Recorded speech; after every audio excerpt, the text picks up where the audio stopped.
இன்றைய தேவ செய்தியின் தலைப்பு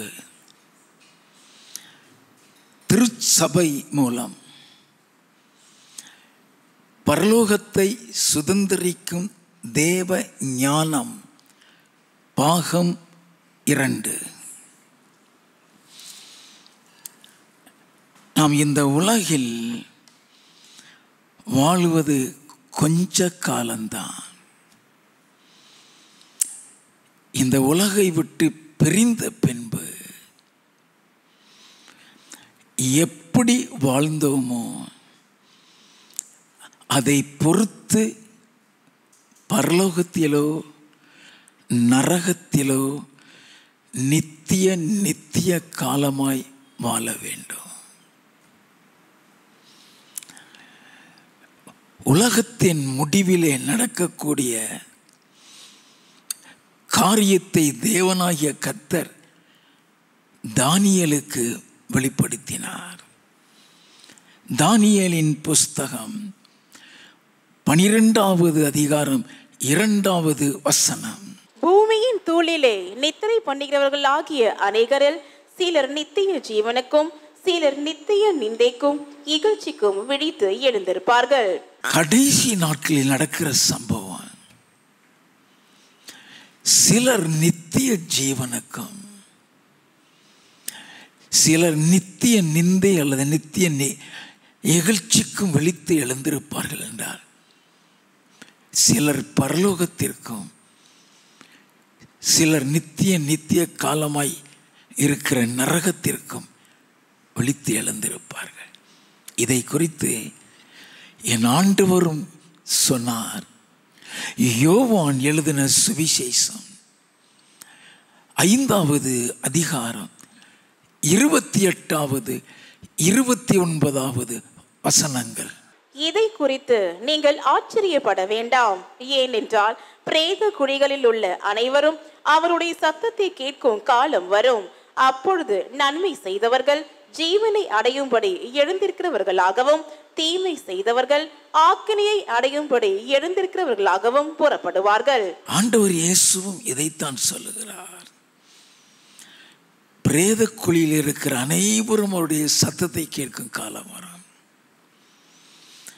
அப்பொழுது நன்மை செய்தவர்கள் ஜீவனை அடையும்படியாக, பரலோகத்தை சுதந்திரிக்கும்படியாக எழுந்திருப்பார்கள். தீமை செய்தவர்கள் ஆக்கினை அடையும்படியாக, நரகத்திற்குள் செல்லும்படியாக எழுந்திருப்பார்கள். அப்படி என்றால் பரலோக ராஜ்யத்தை சுதந்திரிக்க நாம் இந்த உலகத்தை ஜெயிக்க வேண்டுமே. என் இயேசு சொன்னார். வெளிப்படுத்தின விசேஷம் 3வது அதிகாரம் 21வது வசனம். நான் ஜெயம் கொண்டு என் பிதாவினுடைய சிங்காசனத்திலே அவரோட கூட உட்கார்ந்தது போல ஜெயம் கொள்ளுகிறவன் எவனோ அவனும் என்னுடைய சிங்காசனத்தில் என்னோட கூட உட்காரும்படிக்கு அருள் செய்வேன். நல்லா கவனிக்க வேண்டாம். நான் ஜெயங்கொண்டு என் பிதாவினுடைய சிங்காசனத்தில் அவரோடு கூட உட்கார்ந்தது போல. அவர் ஜெயங்கொண்டு என்று சொல்லுகிறது உலகத்தில் வாழ்ந்த பொழுது, மானிட உருவமாய் இந்த உலகத்தில் சுற்றி தெரிந்த பொழுது ஜெயங்கொண்டேன் என்று சொல்லுகிறாரே. எதை ஜெயித்தார்? யாரை ஜெயித்தார்? யோவான் எழுதின சுவிசேஷம் 14வது அதிகாரம் 30வது வசனத்தின் பிற்பகுதி. இந்த உலகத்தின் அதிபதி வருகிறான், அவனுக்கு என்னிடத்தில் ஒன்றுமில்லை. இந்த உலகத்தின் அதிபதி பிசாசை சொல்லுகிறார். அவரிடத்திலே வருகிறானா? அவனுக்கு என்னிடத்தில் ஒன்றுமே இல்லை. நல்லா கவனிக்க வேண்டும். யோவான் எழுதின சுவிசேஷம் 16வது அதிகாரம் 33வது வசனத்தின் பிற்பகுதி. உலகத்தில் உங்களுக்கு உபத்திரவம் உண்டு, ஆனாலும் திடன் கொள்ளுங்கள், நான் உலகத்தை ஜெயித்தேன் என்றார். இயேசு கிறிஸ்து சொன்னாரே, ஒரு பக்கம் உலகத்தின் அதிபதி வருகிறான், அவனுக்கு என்னிடத்தில் ஒன்றுமில்லை. இரண்டாவது, உலகத்தை ஜெயித்தேன் என்று சொல்லுகிறாரே, உபத்திரம் உண்டு, பாடுகள் உண்டு, பிசாசினுடைய தந்திரமே உன்னை பின்வாங்க வைக்க உபத்திரவத்திற்குள்ளும் பாடுகளுக்குள்ளும் சோதனைகளுக்குள்ளும் கொண்டு செல்வான். இயேசு கிறிஸ்து சொன்னார், நான் ஜெயங்கொண்டு என் பிதாவின் சிங்காசனத்தில் அவரோடு கூட இருக்க பிசாசை ஜெயித்தார். லூக்கா எழுதினதான சுவிசேஷம் 4வது அதிகாரம் 5 முதல் 8 வசனங்களை வாசிக்க கேட்போம். பின்பு பிசாசு அவரை உயர்ந்த மலையின் மேல் கொண்டு போய் உலகத்தின் சகல ராஜ்யங்களையும் ஒரு நிமிஷத்திலே அவருக்கு காண்பித்து, சகல ராஜ்யங்களையும் ஒரு நிமிஷத்திலே அவருக்கு காண்பித்து, இவைகள் எல்லாவற்றின் மேலும் உள்ள அதிகாரத்தையும் இவைகளின் மகிமையையும் உமக்கு தருவேன். எல்லாம் கவனிக்க வேண்டாம். உலகத்தின் அதிகாரங்கள், உலகத்திலும் மகிமை உண்டு கேள்விப்பட்டிருக்கீங்களா? அதனுடைய மகிமை, உலகத்தின் மகிமை என்ன தெரியுமா? உலகத்தாரால் புகழப்படுகிறது. நல்லா கவனித்துக் கொள்ள வேண்டாம். உமக்கு தருவேன், இவைகள் எனக்கு ஒப்பு கொடுக்கப்பட்டிருக்கிறது. அவனுக்கு ஒப்பு கொடுக்கப்பட்டிருக்கிறதா? நல்லா கவனிக்க வேண்டாம். இவைகள் எனக்கு ஒப்புவிக்கப்பட்டிருக்கிறது, உமக்கு தருவேன், எனக்கு இஷ்டமானவனுக்கு இவைகளை கொடுக்கிறேன், நீர் என்னை பணிந்து கொண்டால் எல்லாம் உம்முடையதாகும் என்று சொன்னான். எப்படி சொல்லுகிறான்? என்னை பணிந்து கொண்டால் அவனை வழிபடுகிற அனுபவத்திற்குள் கொண்டு வருகிறான். நாம் அதை அறிந்து கொள்ள வேண்டும்.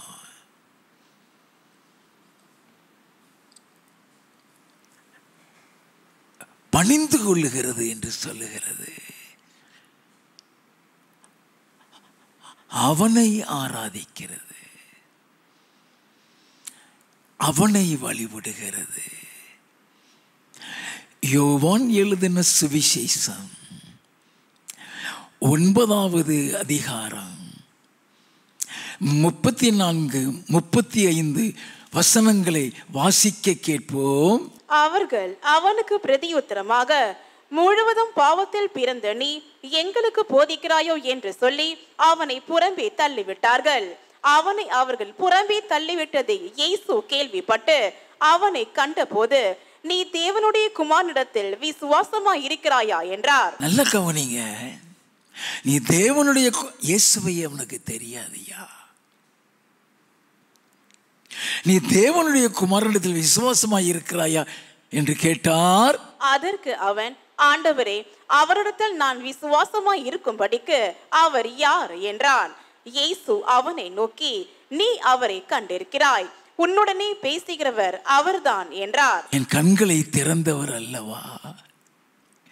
பிறவியிலேயே குருடனாய் வாழ்ந்து இருட்டிலே வாழ்ந்து கொண்டிருந்த என்னுடைய கண்களை திறந்தவர் இவர் அல்லவா? வாசிப்போ. உடனே அவன், ஆண்டவரே, விசுவாசிக்கிறேன் என்று சொல்லி அவரை பணிந்து கொண்டான். அவரை பணிந்து கொண்டான். அதைத்தான் இயேசுட்ட சொல்றான். நீர் என்னை பணிந்து கொண்டால் எல்லாவற்றையும் உமக்கு தருவேன் சொன்னானே. வாசிப்போம். இயேசு அவனுக்கு பிரதி உத்தரமாக, எனக்கு பின்னாக போ சாத்தானே, உன் தேவனாகிய கர்த்தரை பணிந்து கொண்டு அவர் ஒருவருக்கே ஆராதனை செய்வாயாக என்று எழுதி இருக்கிறதே என்றார். உன் தேவனாகிய கர்த்தர் ஒருவருக்கே ஆராதனை செய்து அவர் ஒருவரையே பணிந்து கொள்ளுவாயாக என்று எழுதியிருக்கிறது. எனக்கு பின்னாக போ சாத்தானே. உலகத்தை ஜெயிக்கிறது. உனக்கு உலக ஆசை வந்துட்டாலே நீ அவனுக்கு அடிமையாகி விட்டாய் என்று அர்த்தம். 1 யோவானின் புஸ்தகம் 2வது அதிகாரம் 15வது வசனம். உலகத்திலும் உலகத்தில் உள்ளவைகளிலும் அன்பு கூறாதிருங்கள். உலகத்தில் உள்ளவைகளிலும் அன்பு கூறாதீங்கன்னா ஆசைப்படாதீர்கள் என்று அர்த்தம். விரும்பாதிருங்கள் என்று அர்த்தம். உலகத்தை ஜெயிக்கிறதுங்கிறது சாதாரண ஒரு காரியம் அல்ல. உலகத்தை ஜெயிக்கணும்னா உலகத்தின் பாவத்தை ஜெயிக்க வேண்டும். உலக ஆசையை ஜெயிக்க வேண்டும். உலக ஆஸ்தியை ஜெயிக்க வேண்டும். அதனால்தான் உலகத்தில் உள்ளவைகளும் அன்பு கூறாதிருங்கள். ஒருவன் உலகத்தில் அன்பு கூர்ந்தால் அவனிடத்தில் பிதாவின் அன்பில்லை. அவனிடத்தில் பிதாவின் அன்பில்லை. நல்ல கவனிக்க வேண்டும். அவன் தேவன் மீது அன்பு வைக்கவில்லை என்று அர்த்தம். நீ யாரை நேசிக்கிறாய்? நீ யார் மீது பிரியப்படுகிறாய்? நல்ல கவனித்து, நீ எதற்கு முக்கியத்துவம் கொடுக்கிறாய்? இயேசு கிறிஸ்து சொன்னார், மத்தேயு எழுதினதான சுவிசேஷம் 10வது அதிகாரம் 37வது வசனம். தகப்பனையாவது தாயையாவது என்னிலும் அதிகமாய் நேசிக்கிறவன். நல்ல கவனிங்க. தகப்பனையாவது தாயையாவது என்னிலும் அதிகமாய் நேசிக்கிறவன் எனக்கு பாத்திரன் அல்ல. நீ தாய் மீது தகப்பன் மீது அன்பு வைத்து சபையை புறக்கணித்திட்டா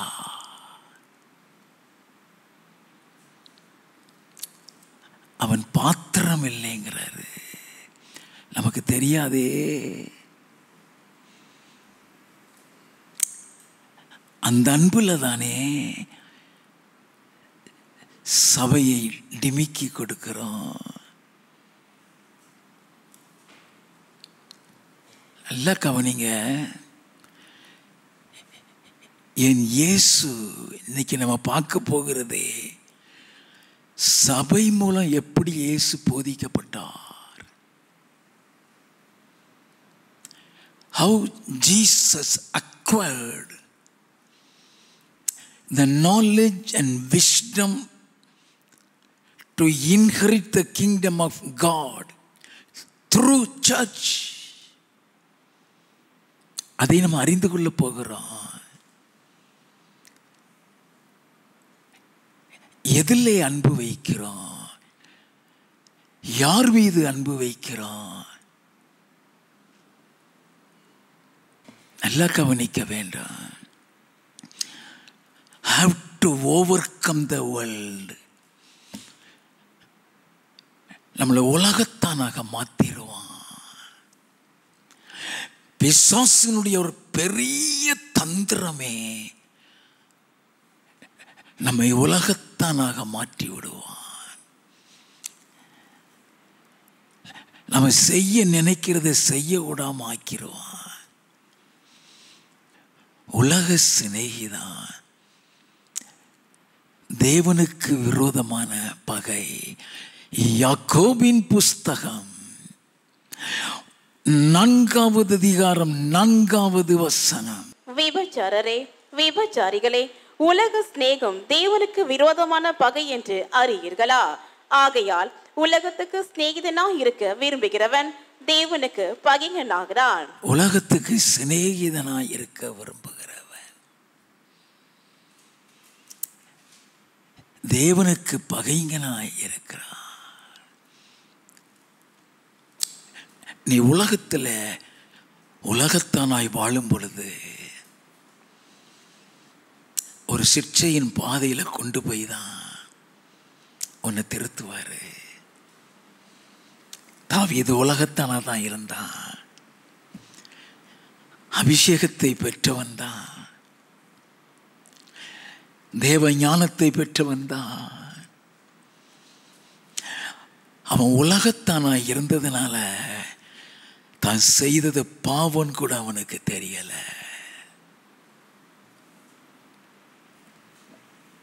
எல்லாம் கவனிங்க.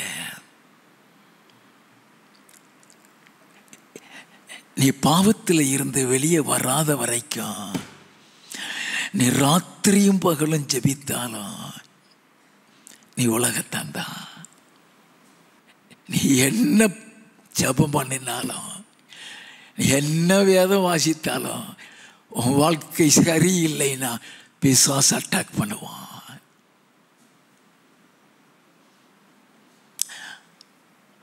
அதனாலதான் இயேசு சொன்னார், நான் ஜெயங்கொண்டு என் பிதாவினுடைய சிங்காசனத்தில் அவரோடு கூட இருக்கிறது போல ஜெயங்கொள்ளுகிறவன் எவனோ அவனும் என்னோடு கூட என்னுடைய சிங்காசனத்தில் இருப்பான்னு சொன்னாரே. இயேசு எப்படி பிசாசை ஜெயித்தார்? லூக்கா எழுதின சுவிசேஷம் 4வது அதிகாரம் 1வது வசனம். இயேசு பரிசுத்த ஆவியினாலே நிறைந்தவராய் யோர்தானை விட்டு திரும்பி ஆவியானவராலே வனாந்திரத்திற்கு கொண்டு போகப்பட்டு. 2 காரியம் இதிலே சொல்லப்பட்டிருக்கிறது. ஒன்று, இயேசு பரிசுத்த ஆவியில் நிறைந்திருந்தார். 2வது, ஆவியானவரால் கொண்டு செல்லப்பட்டார். அவர் பரிசுத்த ஆவியில் நிறைந்தது மாத்திரமல்ல,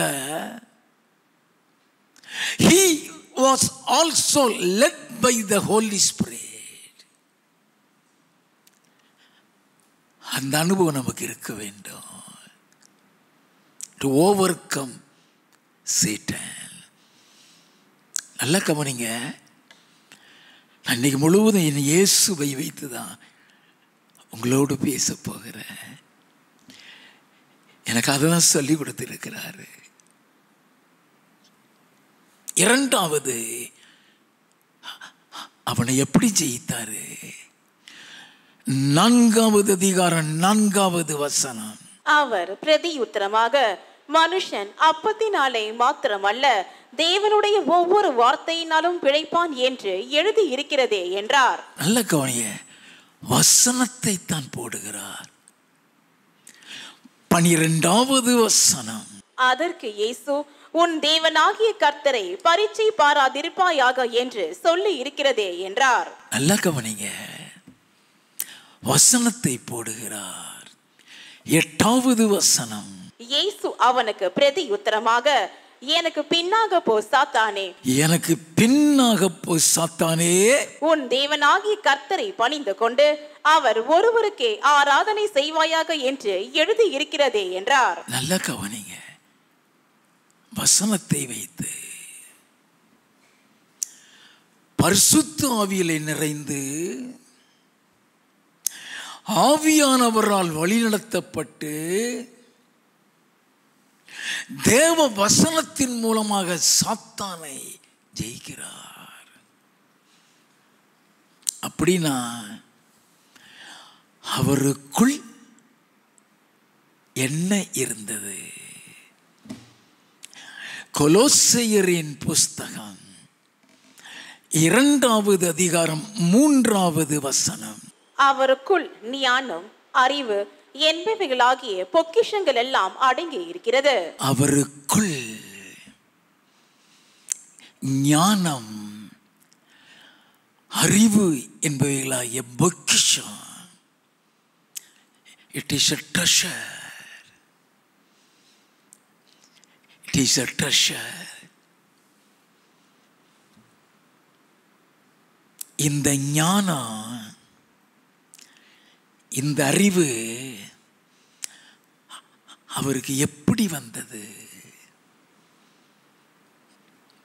மனித மாமிசத்தில் தான் இருக்கிறாரு. அவருக்குள் ஞான அறிவு உங்களை பொக்கிஷம் அடங்கி இருக்கிறது. அந்த ஞானம் அவருக்கு, அந்த அறிவு அவருக்கு எப்படி வந்தது? ஏசாயா தீர்க்கதரிசியின் புஸ்தகம் 11வது அதிகாரம் 2வது வசனம். ஞானத்தையும் உணர்வையும் அருளும் ஆவியும், ஆலோசனையும் பலனையும் அருளும் ஆவியும், அறிவையும் கர்த்தருக்கு பயப்படுகிற பயத்தையும் அருளும் ஆவியும் ஆகிய கர்த்தருடைய ஆவியானவர் அவர் மேல் தங்கி இருப்பார். இல்ல கவனிங்க, ஞானத்தையும் உணர்வையும் அருளுகிற ஆவி, ஆலோசனையும் பலனையும் அருளுகிற ஆவி, அறிவையும் கர்த்தருக்கு பயப்படுகிற பயத்தையும் அருளுகிற ஆவியாகிய கர்த்தருடைய ஆவியானவர் அவர் பெற்றிருந்த அந்த அபிஷேகம் எப்பொழுதுமே we never knew the value of the anointing. இந்த அபிஷேகத்தின் மகிமையை நம்ம அறிய மாட்டோம். வேதத்தில் இந்த அபிஷேகத்தை பொன் கோல்டு, தங்கத்துக்கு ஒப்பிட்டு சொல்லப்பட்டிருக்கிறது. இந்த அபிஷேகம் பெற்ற நீ சாதாரண நபர் இல்ல, நீ ஒரு பொன். நீ தேவ சன்னிதானத்தில், தேவ பார்வையில் நீ ஒரு பொன். யூஆர் தி வேல்யூபிள் காஸ்ட்லி கோல்டு. எல்லாம் தெரிந்து கொள்ள வேண்டும். அவருக்குள்ள ஞானத்தையும் அறிவையும் உணர்வையும் கர்த்தருக்கு பயப்படுற பயத்தையும் கொடுக்கிற அபிஷேகம். இரண்டாவது, அந்த ஞானத்தை எப்படி பெற்றுக்கொண்டார்? யோவான் எழுதின சுவிசேஷம் 7வது அதிகாரம் 15வது 16வது வசனங்கள். அப்பொழுது யூதர்கள் இவர் கல்லாதவராயிருந்தும் வேத எழுத்துக்களை எப்படி அறிந்திருக்கிறார் என்று ஆச்சரியப்பட்டார்கள். இவர் கல்லாதவர், படிக்காதவர், வேத எழுத்தை எப்படி அறிந்திருக்கிறார்? வாசிப்போம். இயேசு அவர்களுக்கு பிரதியுத்தரமாக, என் உபதேசம் என்னுடையதாயிராமல் என்னை அனுப்பினருடையதாயிருக்கிறது. அது என்னுடையது இல்லப்பா, அவருடையது. நீ எந்த அளவுக்கு வேதத்தை அறிந்து வைத்திருக்கிறாயோ, நீ தேவ ஞானத்தில் நிறைந்திருக்கிறாய் என்ற அர்த்தம். அந்த வசனம் தான் உன்னை பரலோகத்துக்கு வழி நடத்தும். யோவான் எழுதின சுவிசேஷம் 14வது அதிகாரம் 24வது வசனத்தின் பிற்பகுதி. நீங்கள் கேட்கிற வசனம் என்னுடையதாயிராமல் நீங்கள் கேட்கிற வசனம் என்னுடையதாயிராமல் என்னை அனுப்பின பிதாவினுடையதாயிருக்கிறது. என்னை அனுப்பின பிதாவினுடையதையா. நல்லா கவனித்துக் கொள்ள வேண்டும். வசனத்தான் ஞானத்தை கொடுக்குதான். சங்கீதக்காரன் அதை தான் எழுதியிருக்கிறான். சங்கீத புஸ்தகம் 119வது சங்கீதம் 97 இருந்து 100 வரை வாசிக்க கேட்போம். உமது வேதத்தில் நான் எவ்வளவு பிரியமாயிருக்கிறேன், நாள் முழுதும் அது என் தியானம். நாள் முழுவதும். It's a beautiful experience. நீ படுத்திருக்கும் போதும் அந்த வசனம் உன் கண்ணுக்கு முன்னால வரும். நீ குளிச்சுட்டு இருக்கும் போதும் அந்த வசனம் கண்ணுக்கு முன்னால வரும். நீ பேசிட்டு இருக்கும் பொழுது அந்த வசனம் வரும். நாள் முழுவதும் அது என் தியானம். நீர் உம்முடைய கற்பனைகளை கொண்டு என்னை என் சத்துருக்களிலும் அதிக ஞானம் உள்ளவனாக்குகிறீர். சத்துருக்களிலும் அதிக ஞானம்.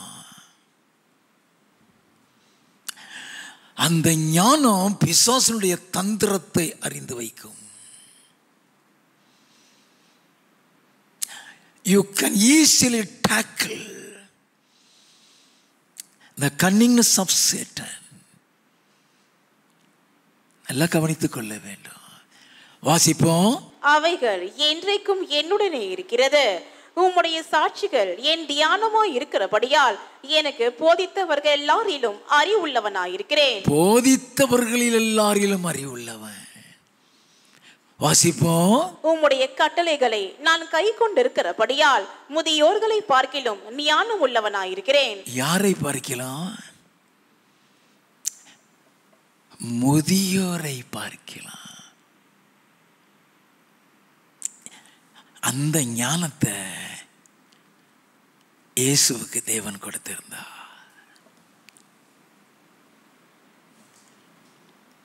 முதியோரை பார்க்கல ஞானம் எப்பொழுது கொடுத்தார் தெரியுமா? 12 வயசுலேயே. நாம் அதை அறிந்து கொள்ள வேண்டும்.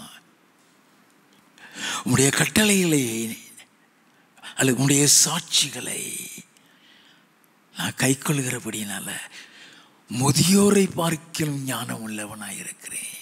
லூக்கா எழுதின சுவிசேஷம் 2வது அதிகாரம் 42வது 43வது வசனங்கள். அவருக்கு 12 வயதான போது அவர்கள் அந்த பண்டிகை முறைமையின்படி எருசலேமுக்கு போய் பண்டிகை நாட்கள் முடிந்து திரும்பி வருகிற போது பிள்ளையாகிய இயேசு எருசலேமிலே இருந்து விட்டார். நல்லா கவனிங்க. 12 வயசுல அங்க போகிறாங்க. எருசலேம்ல இருந்து விட்டு ஆலயத்தில் இறந்துட்டார். எருசலேம்னா அங்குள்ள ஆலயத்தில் இறந்துட்டார். பெற்றோருக்கே தெரியாது. 3 நாளைக்கு அப்புறம் நான் பார்க்கிறேன். 46 47 3 நாளைக்கு பின்பு அவர் தேவாலயத்தில் போதக நடுவில் உட்கார்ந்திருக்கவும் 3 நாளைக்கு பின்பு நான் வந்து பார்க்கிறேன். போதகர் நடுவிலே உட்கார்ந்திருக்கவும் அவர்கள் பேசுகிறதை கேட்கவும் he was listening. அவங்க என்ன பேசுறாங்க? அதுல ஞானம் உண்டு.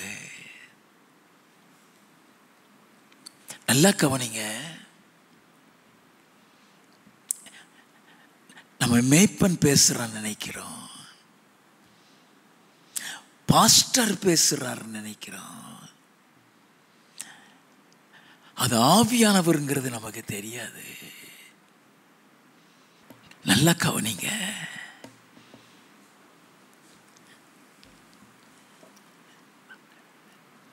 இயேசு அவங்க பேசுகிறதை கேட்கிறாரு. சில மாறுத்தரங்களை கொடுக்கிறாரு. மாறுத்தரம் சொன்னா அவங்க கேட்கிறாங்க. அவங்க கேட்கிற சில கேள்விகளுக்கு பதில் கொடுக்கிறார் அர்த்தம். போதகர் நடுவில் உட்கார்ந்திருக்கவும் அவர்கள் பேசுகிறதை கேட்கவும் அவர்களை வினாவவும் கண்டார்கள். வாசிப்போம். அவர் பேச கேட்ட யாவரும் அவருடைய புத்தியையும் அவர் சொன்ன மாறு தரங்களையும் குறித்து அவர் சொன்ன மாறுத்தரங்களை, அப்ப அவங்க கேள்வி கேட்கிறாங்கன்னு அர்த்தம். அவர் சொன்ன மாறுத்தரங்களையும் குறித்து பிரமித்தார்கள். வாசிப்போம். தாய் தகப்பன்மாரும் அவரை கண்டு ஆச்சரியப்பட்டார்கள். அவங்களும் அதை கேட்டு ஆச்சரியம், கூட வளர்ந்தவர் அல்லவா, இந்த ஞானம் எப்படி வந்தது?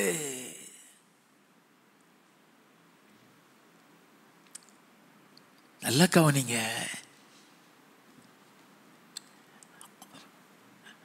ஆலயத்துக்கு அவரை கூட்டிட்டு போயிட்டு வர்றாங்க.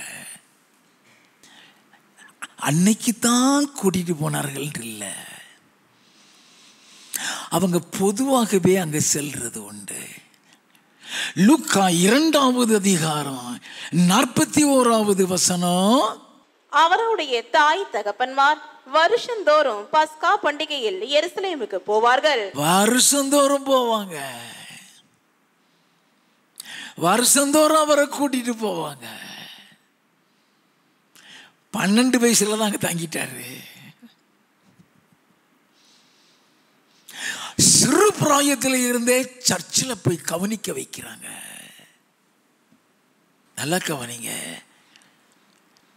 52வது வசனம்.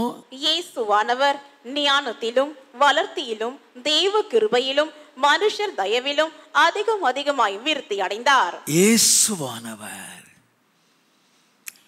ஞானத்தில்,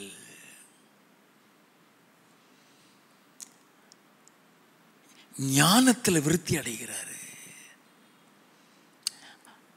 ஆலயத்தில் போய் அவருக்கு எப்படியெல்லாம் ஞானம் வந்ததுங்கிறத தான் இன்னைக்கு பார்க்கிறோம். மத்தேயு எழுதின சுவிசேஷம் 13வது அதிகாரம் 54, 55 வசனங்கள். தாம் வளர்ந்த ஊரிலே வந்து அவர்களுடைய ஜெப ஆலயத்திலே அவர்களுக்கு உபதேசம் பண்ணினார். ஜெபாலயத்திலே உபதேசம் பண்ணினார்.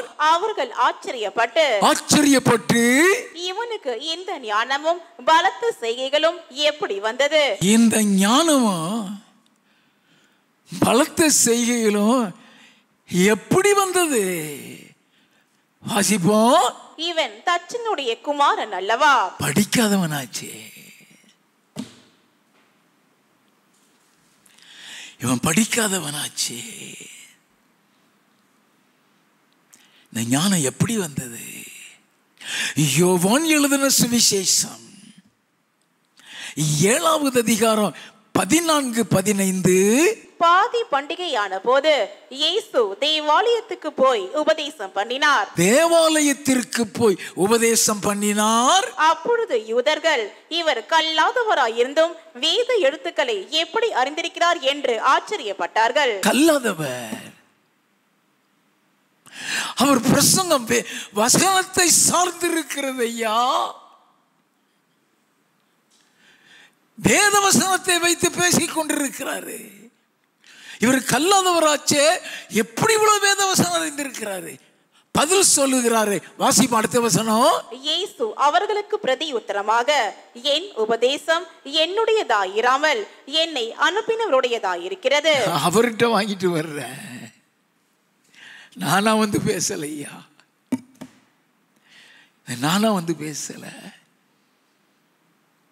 அவர்கிட்ட வாங்கி ஆடுகளுக்கு கொடுக்கிறவன் தான் மேய்ப்பன்.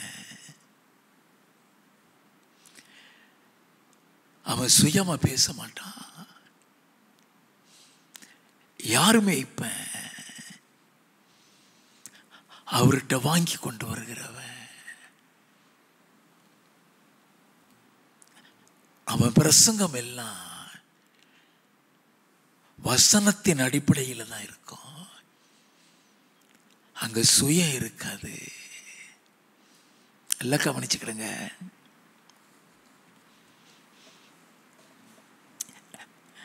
வசனம்தான் ரட்சிப்பு கேட்ட ஞானத்தை கொடுக்கிறதா. தீமோத்தேயுக்கு எழுதும்போது பவுல் அதை சொல்லுவார். 2 தீமோத்தேயுவின் புஸ்தகம் 3வது அதிகாரம் 15 முதல் 17 வசனங்கள்.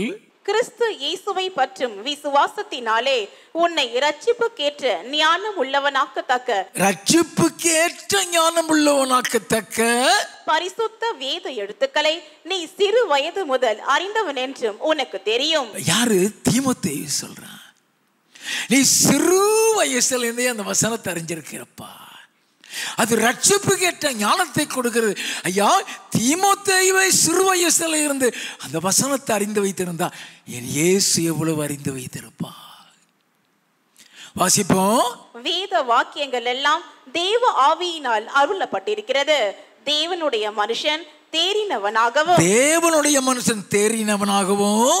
எந்த நற்கிரியையும் செய்ய தகுதியுள்ளவனாகவும் இருக்கும்படியாக அவைகள் உபதேசத்திற்கும் கடிந்து கொள்ளுதலுக்கும் சீர்திருத்தலுக்கும் நீதியை படிப்பித்தலுக்கும் பிரயோஜனம் உள்ளவைகளாயிருக்கிறது. அப்படின்னா what is it to me? வசனம்தான் உன்னை உருவாக்கும் ஐயா. வசனம்தான் உருவாக்கும். பல நேரங்களில் வசனம் மூலம் பேசுவார்.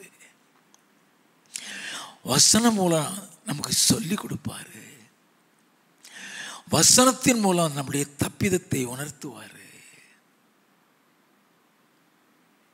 அது சீர்திருத்திரும். அது நீதியை படிப்பிக்கும். அது கடிந்து கொள்ளும்.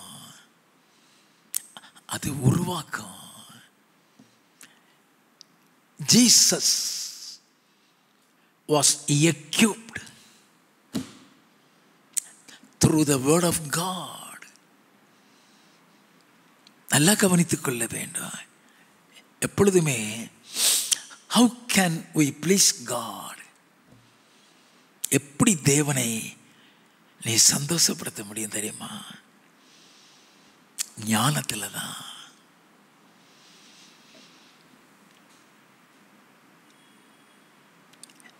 நீ பரிசுத்தமா வாழ்வ. ஞானத்தை இழந்துட்டீனா உன் பரிசுத்தமான வாழ்க்கையின் சாட்சியை போய்விடும்.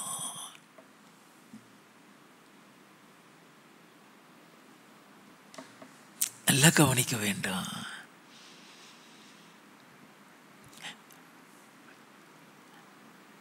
சாட்சின்னு சொல்லும் பொழுது பரிசுத்த ஆவியும் ஞானமும் இருக்க வேண்டாம். இது இல்லாம ஏற்படுகிறது சாட்சி இல்லை. அப்போஸ்தலர் நடவடிக்கைகளின் புஸ்தகம் 6வது அதிகாரம் 3வது வசனம்.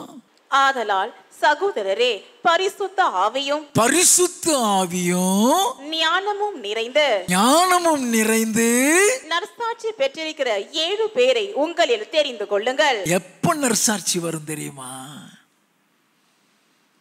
ஞானம் இருந்தாதான்.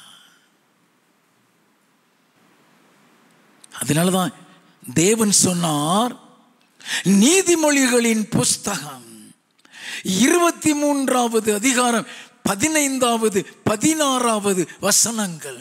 என் மகனே, உன் இருதயம் ஞானம் உள்ளதாயிருந்தால்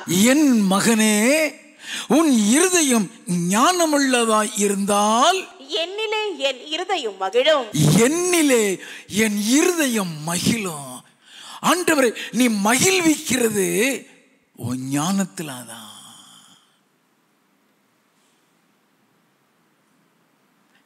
நீ ஞானத்தை இழந்துட்டீனா நீ சாட்சியை இழந்து விடுவாய்.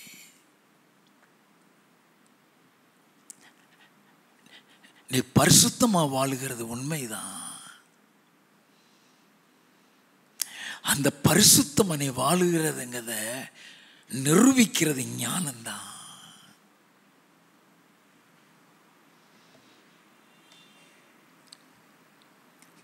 நல்லா கவனிக்க வேண்டும். வாசிப்போம். உன் உதடுகள் செம்மையானவைகளை பேசினால், உன் உதடுகள் செம்மையானவைகளை பேசினால் என் உள்ளிந்திரியங்கள் மகிழும். எத்தனை முறை நம்ம வார்த்தைகள் அவரை துக்கப்படுத்தி இருக்கோம். Is listening. நீ பேசுகிற ஒவ்வொரு வார்த்தையும் கவனிப்பாரு. அவருக்கு பிரியமா பேசுறியா? அவருக்கு பிரியமா நடக்கிறியா? அது ஞானத்துல தான் இருக்கு. என் இயேசு கிறிஸ்து சொன்னார், யோவான் எழுதின சுவிசேஷம் 8வது அதிகாரம் 29வது வசனம், என்னை அனுப்பினவர் என்னுடனே கூட இருக்கிறார். பிதாவுக்கு பிரியமானவைகளை நான் எப்பொழுதும் செய்கிறபடியால் அவர் என்னை தனியே இருக்க விடவில்லை என்றார். பிதாவுக்கு பிரியமானதை எப்போதும் செய்கிறபடியா என்னை தனியாக விட மாட்டாரு. The Lord will never leave you. The Lord will never leave you. அவருக்கு பிரியமானதை நீ செய்கிறியா?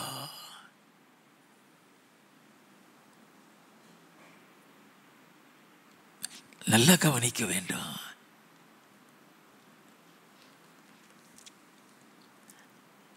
பரிசுத்த ஆவி மூலம் ஞானத்தை பெற்றார். வேத வசனங்கள் மூலம் ஞானத்தை பெற்றார். மூன்றாவதாக என் இயேசு எப்படி ஞானத்தை பெற்றார்?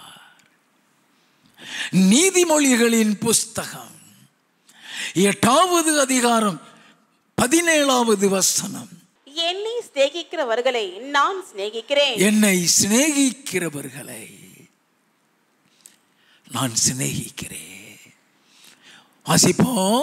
அதிகாலையில் என்னை தேடுகிறவர்கள் என்னை கண்டடைவார்கள். அதிகாலையில் அவர் சொல்லிக் கொடுக்கிற நேரம் அதிகாலை தான். சொல்லிக் கொடுப்பாரு. அதிகாலையில் எழுந்து இந்த மெசேஜுக்கு உட்கார்ந்துட்டா அப்படியே விளக்கம் சொல்லிக் கொடுப்பாரு. மார்க் எழுதின சுவிசேஷம் 1வது அதிகாரம் 35வது வசனம், அவர் அதிகாலையில் இருட்டோடு எழுந்து புறப்பட்டு வனாந்திரமான ஓரிடத்திற்கு போய் அங்கே ஜெபம் பண்ணினார். அதிகாலையில இருட்டோட, நான் நினைக்கிறேன் அது 3 மணியா இருக்கும் நினைக்கிறேன். இருட்டோடு போய் ஜெபிக்கிறாரா? அங்கதான் சொல்லிக் கொடுக்கிறாரா? அங்கதான் சொல்லிக் கொடுக்கிறார். எப்படி? ஏசாயா தீர்க்கதரிசியின் புஸ்தகம் 50வது அதிகாரம் 4வது வசனம், இலை படைந்தவனுக்கு சமயத்திற்கேற்ற வார்த்தை சொல்ல நான் அறியும்படிக்கு. சமயத்துக்கு ஏற்ற வார்த்தை சொல். என் மகனே, உன் வார்த்தைகள் செம்மையா இருந்தால் என் இருதயம் எனக்குள் மகிழும் சொல்லியிருக்கிறாரே. உன் வார்த்தை இளைப்படைந்தவனுக்கு காயங்கட்டுற வார்த்தையா இருக்குதா?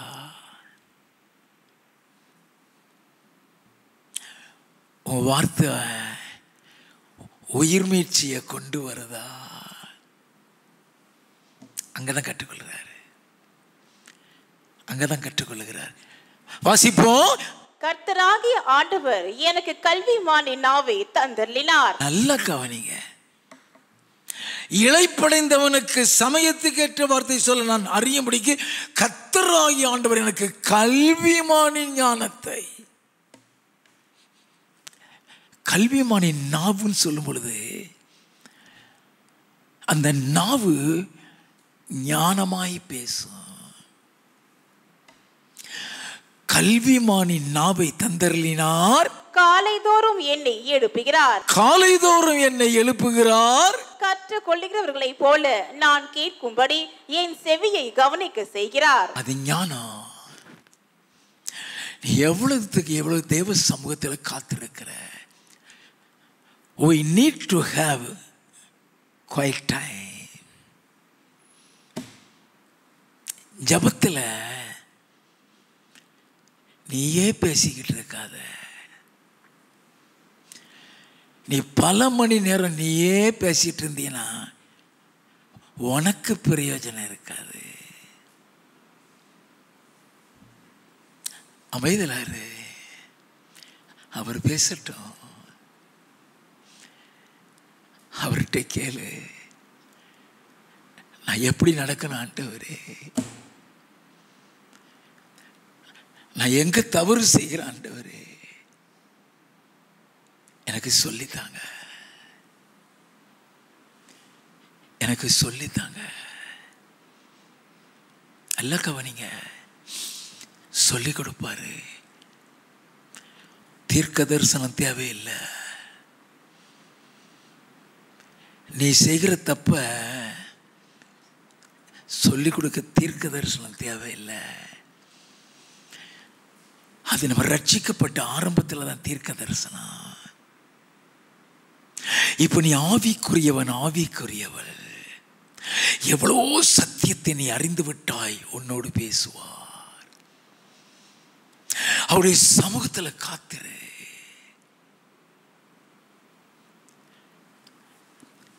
ஜபத்தில் இருந்து எழுந்து வேதத்தை வாசி. நீ செய்கிற தப்பு அந்த வேதத்தில் வந்துடும்.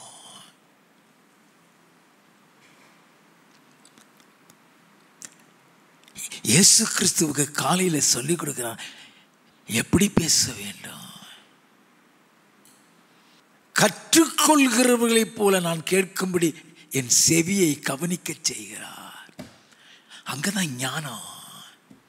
அதனாலதான் இயேசு கிறிஸ்து சொன்னார், யோவான் எழுதின சுவிசேஷம் 12வது அதிகாரம் 49-50 வசனங்கள், நான் சுயமாய் பேசவில்லை, நான் பேச வேண்டியது இன்னதென்றும், நான் சுயமாய் பேசவில்லை,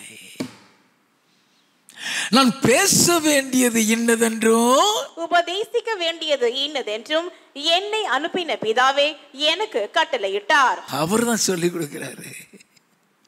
நான் என் இஷ்டத்துக்கு பேசலைங்கிறாரு. நல்லா கவனிங்க ஐயா, நான் இஷ்டத்துக்கு பேசல. அவர் சொல்லி கொடுக்கிறார். கற்றுக்கொள்ளுகிறவர் போல நான் கேட்கும்படி என் செவியை கவனிக்க செய்கிறார் தானே வாசித்தோம். வாசிப்போம். அவருடைய கட்டளை நித்திய ஜீவனா இருக்கிறது என்று அறிவேன். ஆகையால் நான் பேசுகிறவைகளை பிதா எனக்கு சொன்னபடியே பேசுகிறேன் என்றார். அவருடைய சமூகத்தில் காலையில் போறாரு, ஞானத்தை கற்றுட்டு வர்றாருயா. அது ஞானம்,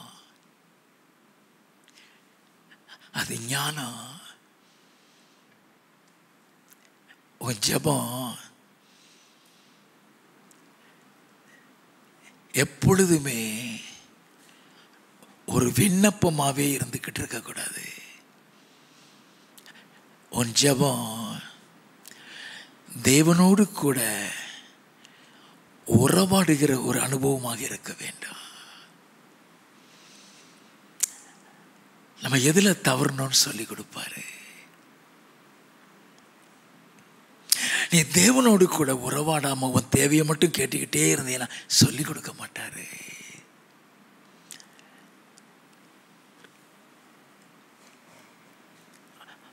ஆபிரகாமுடைய வாழ்க்கையில தேவனோடு கூட உறவாடுகிற ஒரு அனுபவம் ஆபிரகாமுக்கு இருந்தது. ஆதியாகமம் 17வது அதிகாரம் 22வது வசனம், தேவன் ஆபிரகாமோடே பேசி முடிந்த பின்பு அவர் அவரை விட்டு எழுந்தருளினார். என்னத்தை பேசினாரா? அவனோடு பேசி முடிச்ச உடனே போயிட்டாருன்னு சொல்லப்பட்டிருக்குது. என்னத்தை பேசினார்? 1வது வசனம், ஆபிராம் 99 வயதான போது கர்த்தர் ஆபிராமுக்கு தரிசனமாகி, நான் சர்வ வல்லமையுள்ள தேவன், நீ எனக்கு முன்பாக நடந்து கொண்டு உத்தமனாயிரு. எனக்கு முன்பாக நடந்து கொண்டு உத்தமனாயிருப்பா சொல்லி கொடுக்கிறாரு. யாரா இருந்தாலும்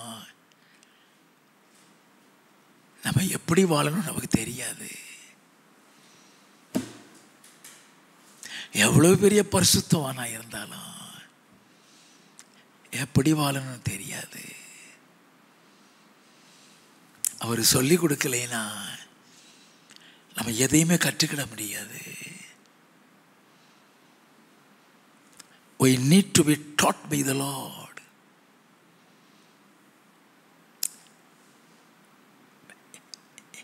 எப்படி உன் பிள்ளைகளை அவர் போதித்து நடத்துகிறார். உன் பிள்ளைகள் எல்லாரும் கர்த்தரால் போதித்து நடத்தப்படும் சொல்ல, அதே மாதிரி நம்மளையும் போதித்து நடத்துவார். ஆண்டவருடைய சமூகத்தில் ஒரு சண்டே கிளாஸ் பிள்ளை மாதிரி போய் உட்காரனா, எனக்கு சொல்லித்தாங்க ஆண்டவரே. ஒவ்வொரு ஞாயிற்றுக்கிழமையும் நீ சபைக்கு வர்றதுக்கு முன்னால என்னோட பேசுங்க ஆண்டவரே, எனக்கு சொல்லித்தாங்க ஆண்டவரே. ஒரு மனுஷனுடைய சத்தத்தை கேட்க நான் போகல, உங்க சத்தத்தை கேட்க நான் வந்திருக்கிறேன். என்னோடு பேசுங்க ஆண்டவரே. ஒவ்வொரு நாளும் கேட்க வேண்டும். தேவ செய்தியில சொல்லிக் கொடுப்பாரு, தேவ செய்தியில சொல்லிக் கொடுப்பாரு.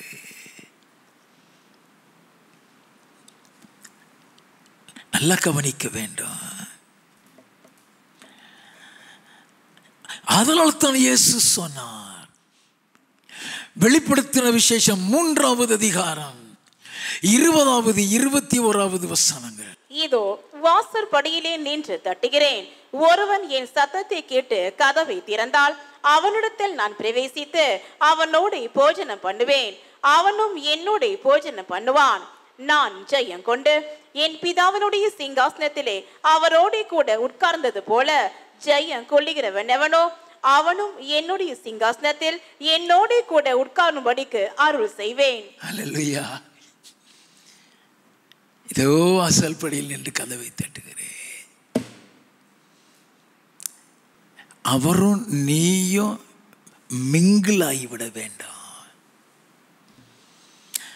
நான் அவனோடு கூட போஜனம் பண்ணுவேன், அவனும் என்னோடு கூட போஜனம் பண்ணுவான். அவரோடு கூட நீ மிங்கிள் ஆகிவிட வேண்டும். நீ தனியான நபர் இல்லையா, நீ அவரோடு இணைக்கப்பட்டிருக்க வேண்டும். நீ போகிற இடமெல்லாம் கூட வருவார், நீ போகிற இடமெல்லாம் கூட வருவார். எல்லாரும் கவனித்துக் கொள்ளுங்க. நாம் உலகத்தை ஜெயிக்க, பிசாசை ஜெயிக்க, பரலோக ராஜ்யத்தை சுதந்திரிக்க தேவ ஞானம் வேண்டும். இயேசு கிறிஸ்துவோடு கூட நித்திய காலமாக பரலோகத்தில் இருக்க வேண்டுமானால்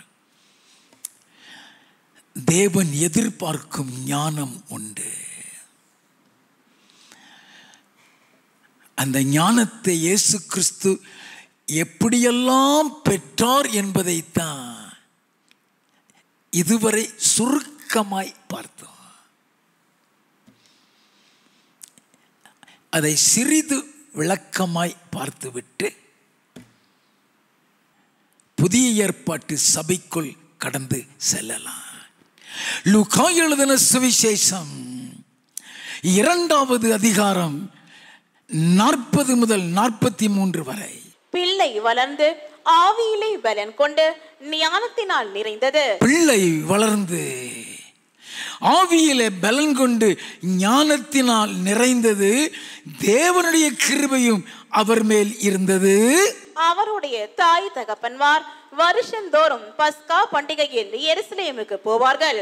அவருக்கு 12 வயதான போது அவர்கள் அந்த பண்டிகை முறைமையின்படி எருசலேமுக்கு போய் பண்டிகை நாட்கள் முடிந்து திரும்பி வருகிற போது பிள்ளையாகிய இயேசு எருசலேமிலே இருந்து விட்டார். நல்ல கவனிங்க. இந்த ஞானத்தை குறித்து நம்ம அறிகிறோம். பிள்ளை வளர்ந்து ஆவியில் பலன் கொண்டு ஞானத்தினால் நிறைந்தது. தேவனுடைய கிருபையும் அவர் மேல் இருந்தது.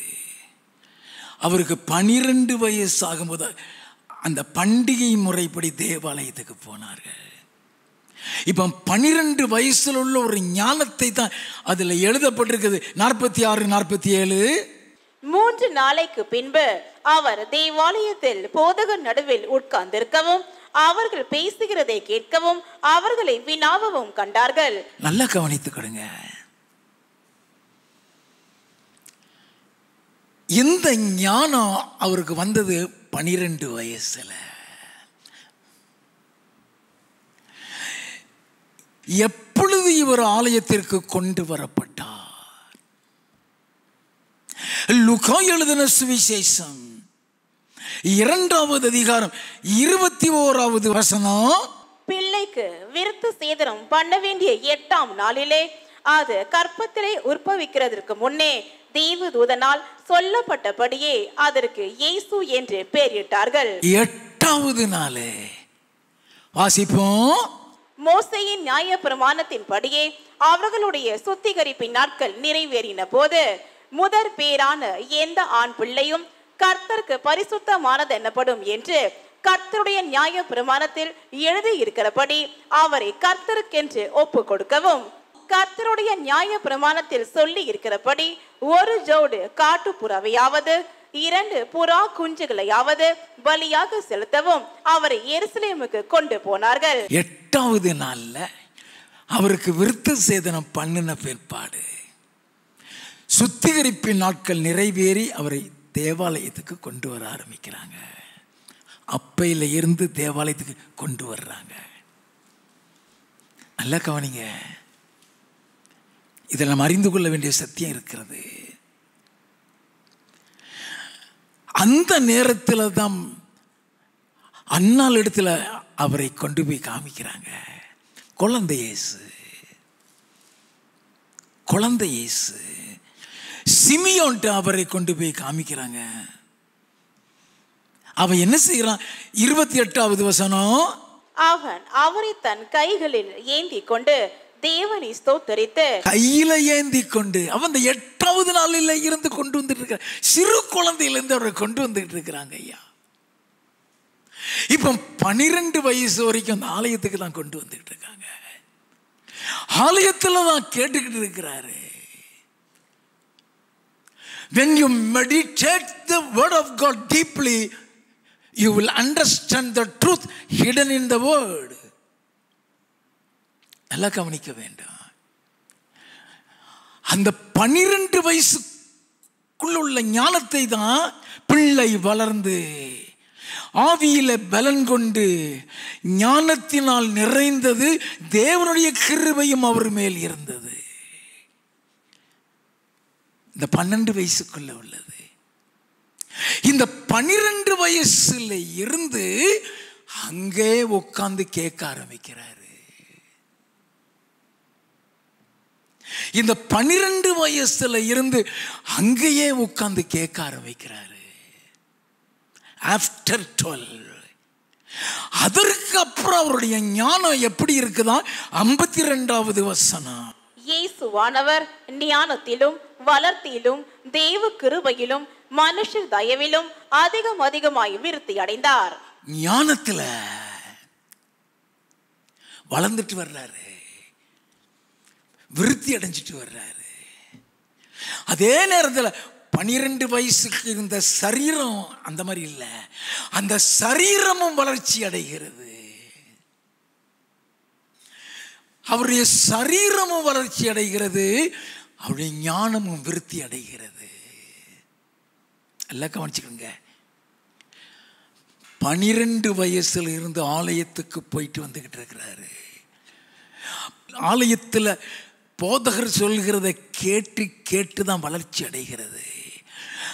அந்த 12 வயசுல சொன்னா வேதம் சொல்லுகிறது, அவர்கள் பேசுகிறதை கேட்கவும். வாசிப்போம் 46வது வசனம். 3 நாளைக்கு பின்பு அவர் தேவாலயத்தில் போதகர் நடுவில் உட்கார்ந்திருக்கவும். யார் நடுவில்? போதகர், பாஸ்டர். போதகர் நடுவில் உட்கார்ந்து இருக்கவும், அவர்கள் பேசுகிறதை கேட்கவும் அவர் கேட்கிறாரு. லிசனிங். அங்க கேட்க கேட்க கேட்க அவருக்குள்ள ஞானம் விருத்தி அடையுது, வளர்ந்துட்டாரு. வெளி உலகத்துக்கு எப்படி வாழ்ந்தார் யாருக்குமே தெரியாது. No one knows about the growth of Jesus. No one knows how Jesus was brought up. இப்ப அவருக்கு 30 வயசு ஆயிருச்சு. 8வது நாளில் இருந்து வேதத்தில் எழுதப்பட்டிருக்கிறது. 8வது நாளில் இருந்து தேவாலயம் தான். இப்ப அவருக்கு 30 வயசு. சத்தியத்தை அறிந்து விட்டார், சத்தியத்தை தெரிந்து விட்டார். லூக்கா எழுதின சுவிசேஷம் 3வது அதிகாரம் 21வது வசனத்தில் இருந்து, ஜனங்கள் எல்லாரும் ஞானஸ்நானம் பெற்ற போது இயேசுவும் ஞானஸ்நானம் பெற்று ஜெபம் பண்ணுகையில் வானம் திறக்கப்பட்டது. பரிசுத்த ஆவியானவர் ரூபம் கொண்டு புறாவை போல அவர் மேல் இறங்கினார். இல்ல கவனிங்க ஐயா, 30வது வயசுல பரிசுத்தாவியை பெறுகிறாரு. 30வது வயசுல ஞானஸ்நானம் பெறுகிறாரு. தன்னை தகுதியுள்ளவனாக மாற்றுகிறாரு. பிதாவுடைய சிங்காசனத்தில் அவரோடு கூட உட்கார்ந்து இருக்கிறானா. இந்த மாமிச சரீரம் அழிக்கப்பட வேண்டும், ஒரு ஆவிக்குரிய சரீரம் அவருக்குள் உருவாக்கப்பட வேண்டும். ஜனங்களுக்கு ஒரு மாதிரியாக அவர் இருக்க வேண்டும். வாசிப்போம். வானத்தில் இருந்து ஒரு சத்தமும் உண்டாகி, நீர் என்னுடைய நேசகுமாரன், உம்மில் பிரியமாய் இருக்கிறேன் என்று உரைத்தது. What does it mean? அவர் பிறந்த நாளில இருந்து இந்த 30 வயசு வரை அவருக்கு பிரியமானதை தான் செஞ்சிருக்கிறார் ஐயா. அவருக்கு பிரியமானதை தான் செஞ்சிருக்கிறாரு. அதனாலதான் நீர் என்னுடைய நேசகுமாரன், உமேல் பிரியமாயிருக்கிறே. அவருக்கு கீழ்ப்படுகிறாரு. ஆலயத்தில் போய் தன்னை தாழ்த்தி உட்கார்ந்து கேட்கிறாரு. அதன் மூலமாக போதிக்கப்பட்டு ஞானத்தை பெறுகிறாரு. வசனங்களை, அநேக வசனங்கள் மூலம் ஞானத்தை பெறுகிறாரு. அவருடைய சமூகத்தில் காத்திருந்து ஞானத்தை பெறுகிறாரு. வாசிப்போம். அப்பொழுது இயேசு ஏறக்குறைய 30 வயதுள்ளவரானார். அப்பொழுது இயேசு ஏறக்குறைய 30 வயசு. 30வது வயசுல ஞானஸ்நானம் பெற்று பரிசுத்த ஆவியானவரின் அபிஷேகத்தை பெற்று 12 வயசுல இருந்து 30 வயசு வரைக்கும் ஆலயத்தில் போதகர்கள் மூலம் உபதேசிக்கப்பட்டு ஞானத்திலும் வளர்த்தியிலும் தேவ கிருபையிலும் மனுஷர் தயவிலும் அதிகமாய் விருத்தி அடைந்தார்.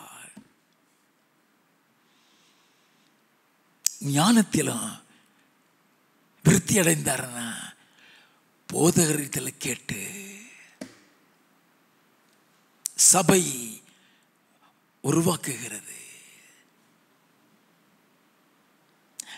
மத்தேயு எழுதின சுவிசேஷம் 4வது அதிகாரம் 2வது வசனம்.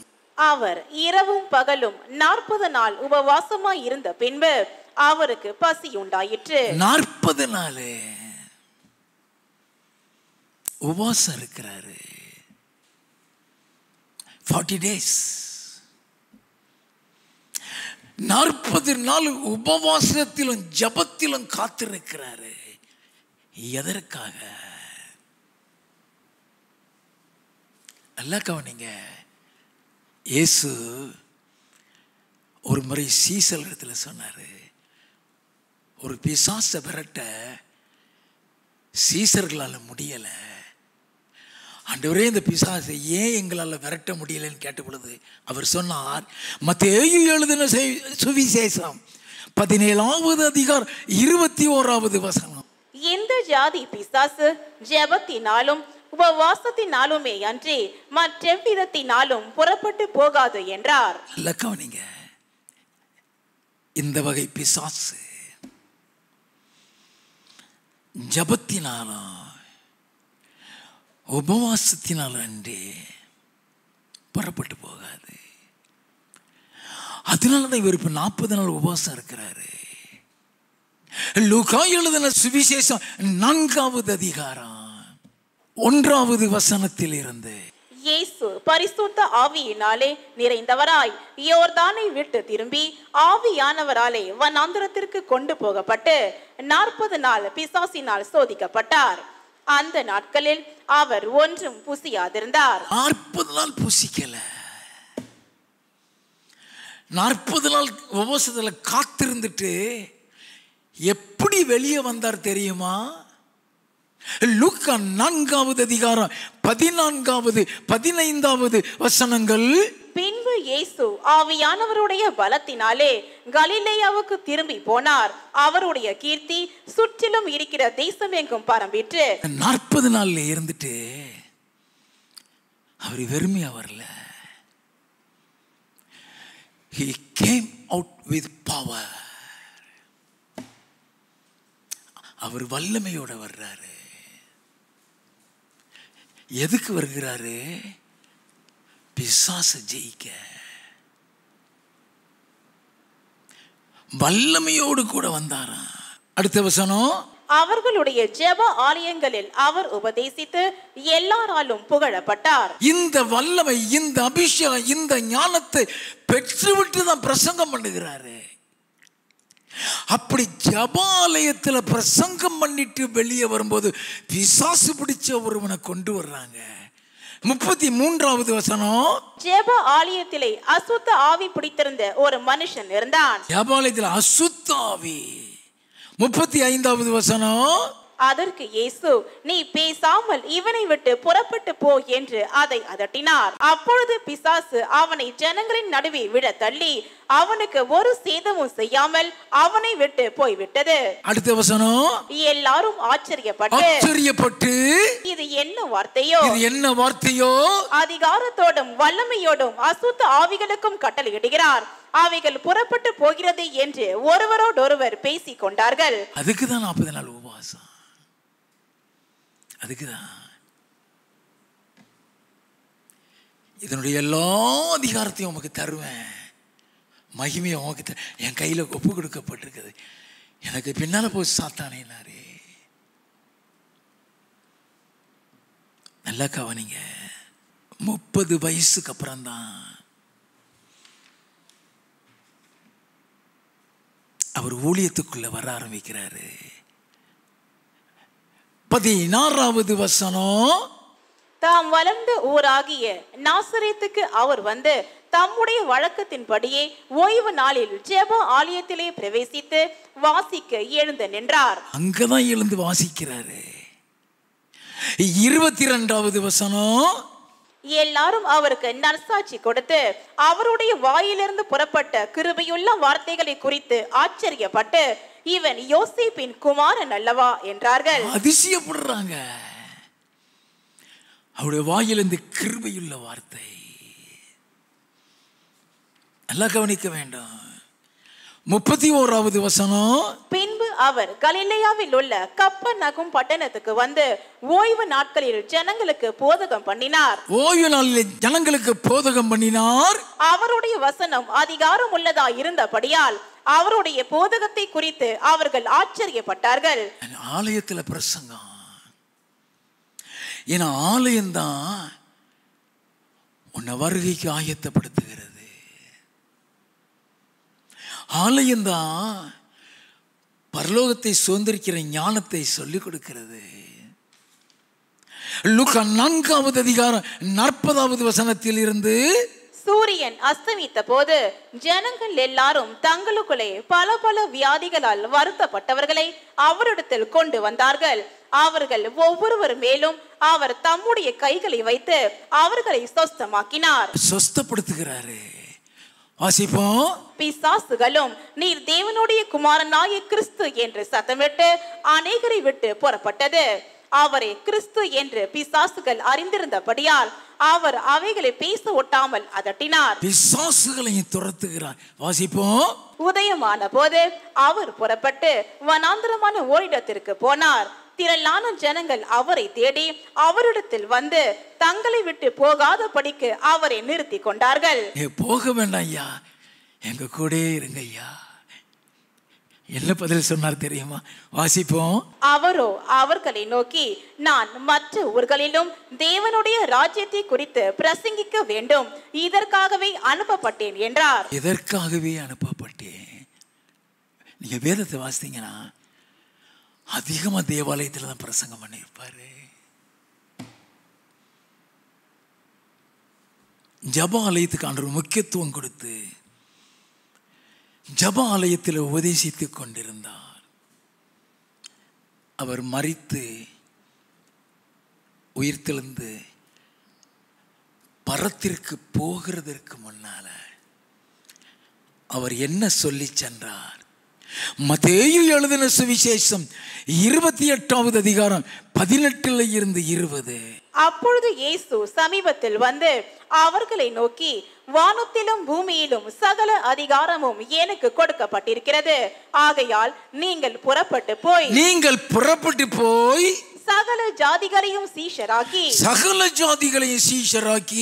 பிதா குமாரன் பரிசுத்த ஆவியின் நாமத்திலே அவர்களுக்கு ஞானஸ்தானம் கொடுத்து, நான் உங்களுக்கு கட்டளையிட்ட யாவையும் அவர்கள் கை கொள்ளும்படி அவர்களுக்கு உபதேசம் பண்ணுங்கள்.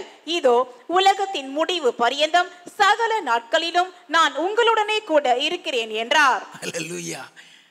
உலகத்தின் முடிவு பரியந்தம் உங்களோடு இருக்கிறேன். நீங்கள் புறப்பட்டு போய் சகல ஜாதிகளையும் சீஷராக்கி பிதா குமாரன் பரிசுத்த ஆவியின் நாமத்தில் ஞானஸ்தானம் கொடுத்து, நான் உங்களுக்கு கட்டளையிட்ட யாவையும் அவர்கள் கை கொள்ளும்படி அவளுக்கு உபதேசம் பண்ணுங்கள் சொன்னாரே. அந்த இயேசு கிறிஸ்துவுடைய உபதேசத்தின் அடிப்படையில் அமைக்கப்பட்டதுதான் புதிய ஏற்பாட்டு சபை. சபை நம்மை உருவாக்கக்கூடியது. சபை நம்முடைய பரலோகத்துக்கு ஆயத்தம் படுத்தக்கூடியது. அதை புதிய ஏற்பாட்டு சபை மூலம் தெளிவாக அறிந்து கொள்ள வேண்டும். எப்படி ஆவியானவர் சபை மூலம் போதித்து நடத்துவார், அதை நம்ம தெரிந்து கொள்ள வேண்டும். அந்த வீடு ஜீவனுள்ள தேவனுடைய சபையாய் சத்தியத்துக்கு தூணும் ஆதாரமுமாய் இருக்கிறது சொல்லப்பட்டிருக்கிறது. அதுதான் எஸ் சபை. அது சத்தியத்துக்கு தூணும் ஆதாரமாய் ஒரு கூட்டத்தை பரலோகத்துக்கு ஆயத்தப்படுத்த வேண்டும். அந்த ரெஸ்பான்சிபிலிட்டியை கொடுத்து தான் மெய்ப்பனை கொண்டு வருவார். யார் மெய்ப்புங்கிறதையும் நாம் தெரிந்து கொள்ள வேண்டாம். எப்படிப்பட்ட மெய்ப்பனுக்கு அடியில் நம்ம இருக்க வேண்டும் என்பதையும் தெரிந்து கொள்ள வேண்டாம். எல்லாத்துக்கும் வேத வசனம் இருக்கிறது. அந்த வசனத்தின் மூலம் நாம் அறிந்து கொள்ள வேண்டும். அல்லேலூயா.